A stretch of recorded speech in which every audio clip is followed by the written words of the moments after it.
This is a brief follow-up video to my WT7 NIST Debunked Part 1. It's in response to some further questions that I've had on my video regarding the timing of the start of the collapse of the parapet wall. So I decided I'd do just a brief investigation focusing just on that aspect of the collapse and not on the overall timing as I did in my first video. I've been able to obtain the footage from the angle that was used in the NIST report, which is different from the video that David Chandler used. What I'd like to show you is quite a bit more detail about how the entire northeast facade of Building 7 starts to collapse. I've prepared a 1-second clip, which is basically 30 frames, so it's a fairly small amount of time, and it shows you quite clearly that there's motion throughout a large part of the building, perfectly coinciding with the collapse of the penthouse up above. Now here I've extended the clip another 15 frames, and it shows unmistakably how that progressive collapse continues on. It's very dramatic, actually.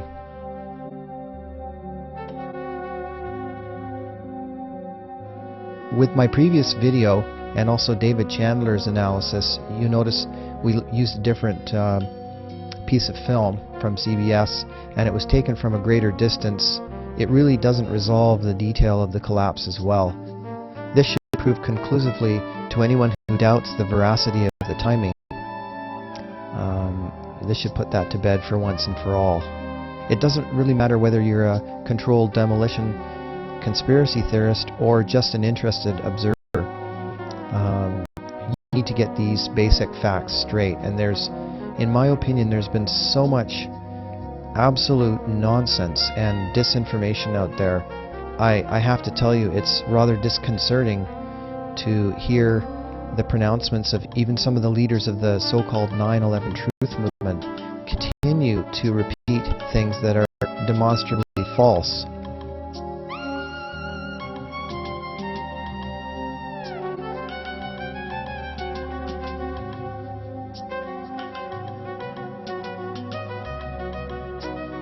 Now, just as a teaser for my upcoming videos, where I'm going to spend a lot more time looking at the structural causes of that collapse, not just the video observations, I'm going to let you see this really good footage of the east penthouse collapse.